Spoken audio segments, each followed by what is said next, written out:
Hello dear friends, स्वागत है आपका अपने क्लास NSP एकेडमी में। फ्रेंड्स, आज हम जो कि शो स्टार्ट किए हुए हैं उसका 4 नंबर क्लास आज होगा। 10 मिनट शो का 4 नंबर क्लास है। यदि आप 1, 2, 3 नंबर क्लास को नहीं देखें तो आप ऊपर आई बटन पर क्लिक करके या नीचे दिए गए लिंक पे क्लिक करके आप देख सकते हैं सारे क्लास को। तो आइए आज स्टार्ट करते हैं अपने क्लास को। और चैनल पर यदि आप नए हैं तो चैनल को सब्सक्राइब कर लीजिए, बेल आइकन को दबा दीजिए और लास्ट में ज़रूर बताइएगा कमेंट कर कि आज का क्लास आपको कितना अच्छा लगा। तो आइए क्लास स्टार्ट करें। तो देखिए यहाँ पर जो है ये वर्गमूल से लिया गया एक प्रश्न है यहाँ पर। तो यहाँ पर देखिए क्या है कि जो रूट के अंदर 19 प्लस 8 और फिर रूट अंदर 3 करके यहाँ पर कहता है इसका मान क्या होगा। तो इसको बनाने के लिए आप इस टर्म को पहले आप छोड़ दीजिए। इस टर्म को आप क्या करें कि 2ab के रूप में तोड़ें, क्योंकि ये अंत में निकल के a प्लस बी का होल स्क्वायर या a माइनस बी का इस तरीके से आता है। तो आप इसको a प्लस है तो a प्लस बी के मान पर आएगा। तो इसको आप 2ab के रूप में तोड़ें तो आपको तुरंत पता चल जाएगा कि a का मान क्या होगा और b का मान क्या होगा। जैसे 19 दिया हुआ है, आप उसको पहले छोड़ दें, पहले इसको तोड़ें। तो 8 दिया हुआ है तो आप 2 और इसको b मान लें। रूट के अंदर जो दिया हुआ है ये सेकंड, ये b हो जाएगा। ये अगर b है तो a का मान क्या हम रखें जो 8 पुर जाए तो 4। क्या रखेंगे? 4 रखेंगे तो 2ab हो गया। अब इसको आप बताइए कि यहाँ पर 19 के लिए क्या लिखेंगे? ए स्क्वायर और प्लस में बी स्क्वायर। तो √3 का स्क्वायर अगर कर लेते हैं, 4 चौके 16 और √3 का स्क्वायर क्या हो जाएगा? तो 3। तो 16 3 19 हो गया प्लस 2ab। अब देखिए ये किस पे आ गया, तो इसको हम क्या लिख सकते हैं? तो 4 प्लस में रूट अंदर 3 का स्क्वायर लिख सकते हैं। क्या लिख सकते हैं? इतना तक समझ गए होंगे। अब देखिए यहाँ से क्या होगा, तो ये स्क्वायर में है तो रूट से बाहर करेंगे तो क्या आएगा? तो 4 प्लस में रूट अंदर 3, यही आएगा बाहर। यहाँ पर स्क्वायर में था तो बाहर आएगा तो इसका स्क्वायर हट जाएगा। तो बस यही इसका आंसर हो जाएगा, 4 प्लस रूट अंदर 3, जो दिया कहाँ है? ए नंबर ऑप्शन में। तो इसका right answer A number option हो जाएगा। समझ गए होंगे। यदि आप समझ गए हैं तो इस प्रश्न को हल करके कमेंट कर बताएं कि इसका उत्तर क्या होगा। ठीक है, आइए नेक्स्ट प्रश्न को अब हम देख लेते हैं। तो आइए प्रश्न 2 को अब देखिए। यहाँ पर क्या है कि किसी संख्या को 25% तक बढ़ाने के लिए उस संख्या को किस संख्या से गुना करना चाहिए। ठीक, तो यहाँ पर जैसे देखिए कि 25% तक बढ़ाने के लिए, तो अगर आप मान लें 2 तरीके से इसको आप बना सकते हैं। एक तो आप सीधे परसेंटेज से बना सकते हैं। कैसे? तो देखिए 25% तक बढ़ाने का कहने का मतलब क्या हो जाएगा? तो 125% हो जाएगा। यही होगा, 125% हो जाएगा। तो 125% बराबर आप क्या लिख सकते हैं? तो 125 बट्टे में 100। तो 25 से 25 5 6 सवा 100, 25 चौके 100, तो 5/4। यानी किसी संख्या को अगर हम 5/4 से अगर इसको गुना कर दें तो वो 25% तक बढ़ जाएगा। या आप इस तरह से भी बना सकते थे, 25% को आप क्या लिख सकते हैं? तो 25/100, तो 25 चौके 100, 1/4। तो 1/4 हमको क्या क्या रहा है कि बढ़ाने के लिए, तो बढ़ाने के लिए तो इसमें 4 ऐड कर देंगे तो क्या हो जाएगा? 5/4। तो यही हो गया। 5/4 से अगर किसी संख्या को हम गुना कर देते हैं तो वो क्या हो जाएगा? 25% बढ़ जाएगा। जो कहाँ है? तो सी नंबर ऑप्शन में है। तो इसका राइट आंसर क्या हो जाएगा? C number option right answer हो जाएगा। ठीक है, आइए नेक्स्ट प्रश्न को अब हम देख लेते हैं। तो 3 नंबर प्रश्न को देखिए। ये अनुपात समानुपात से लिया एक प्रश्न है। क्या है यहाँ पर दिया हुआ? तो 2 संख्याएं 9:7 के अनुपात में है। यदि बड़ी संख्या छोटी संख्या के 1/7 में से 56 अधिक है तो उन दोनों संख्याओं का योग क्या होगा। तो यहाँ पर जैसे देखिए 2 संख्या का अनुपात दिया है, तो बड़ी संख्या यहाँ से अगर हम लेना चाहें तो क्या होगा? तो 9x हो जाएगा। और छोटी संख्या क्या होगा? तो छोटी संख्या 7x। छोटी संख्या क्या होगा साथियों? 7x होगा। हम x का मान कुछ भी निकालेंगे तो बड़ी तो 9x ही होगा ना। तो यहाँ से देखिए आप क्या कह रहा है कि बड़ी संख्या जो है छोटी संख्या के 1/7 में से 9x जो है ये जो है किसके बराबर है? तो छोटी संख्या के 1/7 में से कितना? तो 56 अधिक है। यदि इसमें 56 जोड़ दे तो दोनों बराबर हो जाएगा। ये 56 अधिक है तो इसमें हम 56 जोड़ दिए तो बराबर हो गया। अब यहाँ से देखिए तो 7 से 7 ये विभाजित हो जाने के बाद 9x और इधर x बच जाएगा प्लस में, तो ये आके माइनस इधर हो जाएगा, बराबर क्या बच जाएगा? 56।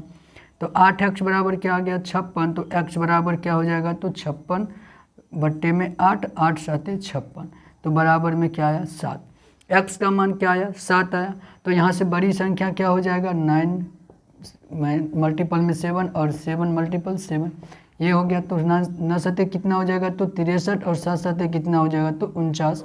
अब कहता है इसका योग, तो योग कर दीजिए दोनों संख्याओं का योग, 9 3 12 और 6 4 10 1 11।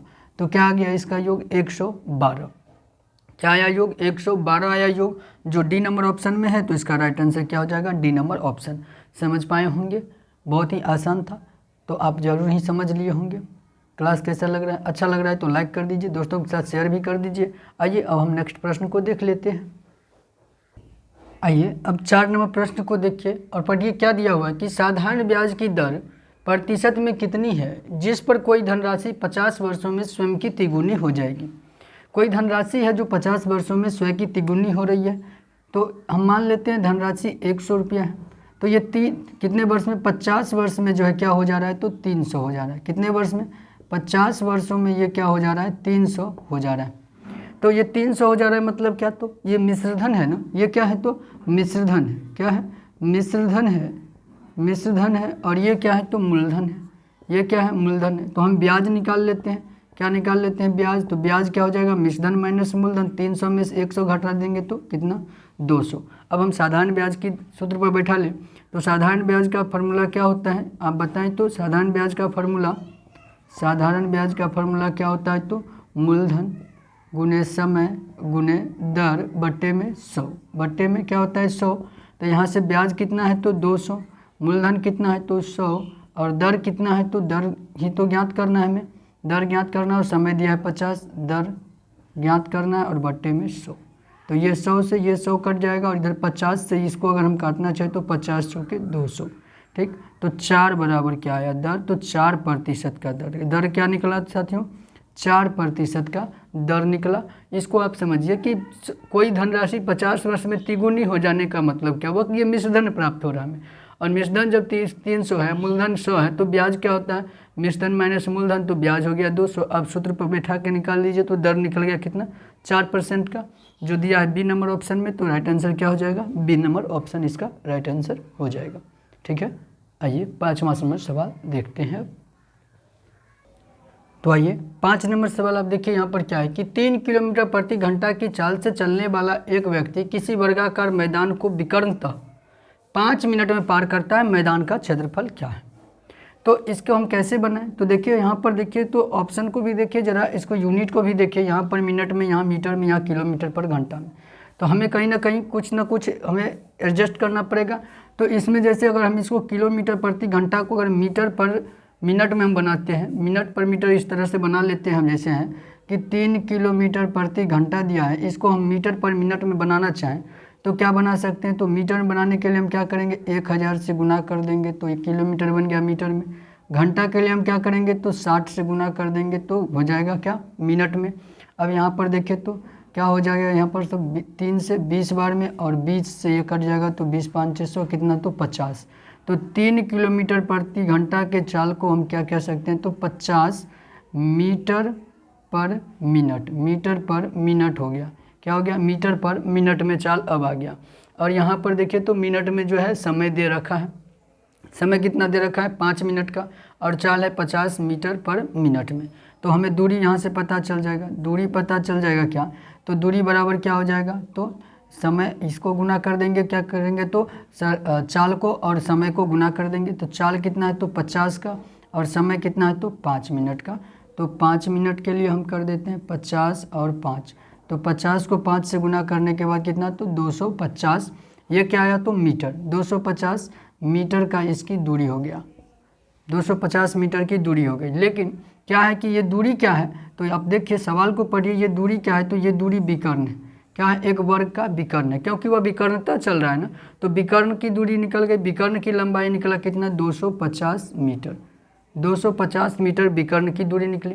अब इसको हम कहता है कि इसका क्षेत्रफल, इस वर्ग का क्षेत्रफल निकालिए।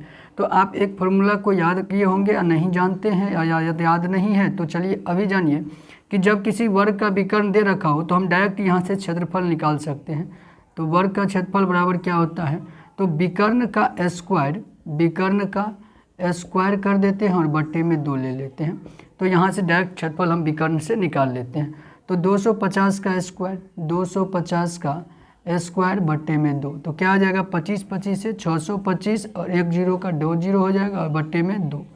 अब इसको विभाजित कीजिएगा तो क्या आ जाएगा 2 तिये में 6, 2 एके 2, 2 दूनी 4, 5 2 5 10, तो क्या आ गया यहाँ से 31250 31,250 कितना, तो 31,250 मीटर स्क्वायर। मीटर में है तो क्या हो जाएगा मीटर स्क्वायर हो जाएगा, क्या हो जाएगा साथियों मीटर स्क्वायर। ठीक है, समझ पाए होंगे। यहाँ पर क्या था, तो चाल को हमें बदलना था, फिर चाल बदल के क्या करना था, विकर्ण की लंबाई हम निकाल लेते चाल और समय को गुना करके, और फिर हम क्षेत्रफल को डायरेक्ट विकर्ण से ही निकाल लेते, विकर्ण स्क्वायर बट्टे 2। हमें यहाँ पर जो है इसकी भुजा पता करने की उतनी झंझट नहीं लेनी थी, विकर्ण से ही हम निकाल लिए। तो 31,250 मीटर स्क्वायर जो है इसका क्षेत्रफल हो गया, जो सी नंबर ऑप्शन में दिया है ना, तो इसका राइट आंसर क्या हो जाएगा सी नंबर ऑप्शन। ठीक है, तो साथियों आज के शो में यही 5 बहुत ही इम्पोर्टेंट सवाल थे। तो आज का क्लास आपको कैसा लगा, अच्छा लगा हो तो लाइक कर दीजिए, दोस्तों के साथ ज़्यादा से ज़्यादा शेयर कर दीजिए, और चैनल पर नए हैं तो चैनल को सब्सक्राइब कर लीजिए और बेल आइकन को भी दबा दीजिए ताकि प्रत्येक क्लास का नोटिफिकेशन आपको मिलता रहे। तो आज के लिए यहीं तक, जय हिंद, धन्यवाद।